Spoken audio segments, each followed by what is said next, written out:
السلام علیکم دوستو، کیسے ہیں آپ سب؟ ڈرامہ سے من مست ملنگ، جیسا کہ آپ نے دیکھا ریا گھر میں آ گئی ہے اور کبیر پورا اس کا ساتھ دے رہا ہے گھر میں اسے سپورٹ دینے کے لیے، تاکہ اسے گھر میں بہو کو وہ عزت وہ رسپیکٹ مل سکے۔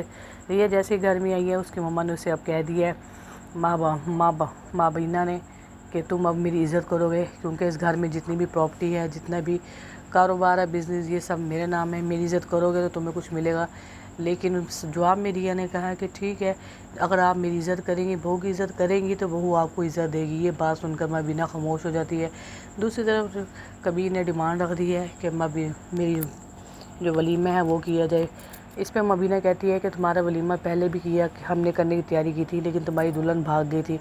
چلو کوئی بات نہیں، اس کا ڈریس بھی تیار ہے اور اس کا زیورات بھی تیار ہے، تو ہم اس کا ولیمہ کر دیں گے، کیونکہ تمہاری خوشی میں ہماری خوشی ہے۔ یہ بات سن کر کبیر خوش ہو جاتا ہے۔ اور دوسری جانب وفا کی جو بہن ہوتی ہے، وہ اس کے کمرے کے باہر کھڑی ہو کر ساری باتیں سنتی ہے۔ یہ بات ریا سمجھ آتی ہے اس بات کو لے کر کہ بھی یہ ہماری باتیں کو سن رہی ہے، وہ اس بات کو لے کر سے بولتی ہے، لیکن وہ ڈھیٹ بنی ہوئی ہے، وہ اسی سوچ میں ہے کہ شاید مبینہ میری اس سے شادی کروا دے، ریا دوبارہ سے وہ بھاگ جائے گی، مگر ایسا کچھ بھی نہیں ہوتا۔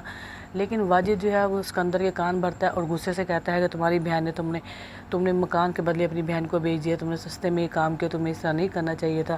یہ بات سن کر اسکندر آگ بگولا ہو جاتا ہے اور اسی غصے کی وجہ سے وہ وہاں پر آتا ہے مبینہ کے گھر میں، اور وہاں پر آ کر فساد کھڑا کر دیتا ہے کہ میری بہن واپس کرو، ڈبل میں تمہیں میں پیسے دوں گا، تم کیسے میری بہن کو رکھ سکتے ہو۔ لیکن یہ بات سن کر مبینہ کو غصہ آتا ہے اور کبیر کو بھی غصہ آتا ہے۔ کبیر نے صاف کہہ دیا اگر میرے اوپر بات آئی تو خیر ہے، لیکن اگر میرے بھائی اور میری ماں کو کچھ خاص کندن ہے تو یہ بات میں برداشت نہیں کروں گا۔ مبینہ بھی کہتی ہے جب تک ریا یہاں رہے گی، اس کا کبھی بھائی آئے گا، اس کی کبھی بہن آئے گی، یہ دونوں ہر روز کوئی نہ کوئی فساد کھڑا کریں گے، کیونکہ جب تک ریا یہاں پر ہے، اس سے بہتر ہے کہ تم ریا کو وہی چھوڑو۔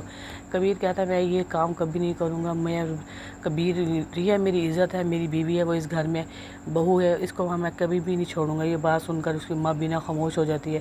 تو دوستوں، آپ کو ڈرامہ کیسا لگا؟ من مست ملنگ ڈرامہ پسند آئے تو میرے چینل کو لائک کریں، سبسکرائب کریں، اور چینل پر نئے ہیں وہی میرے چینل کو لازمی سبسکرائب کریں۔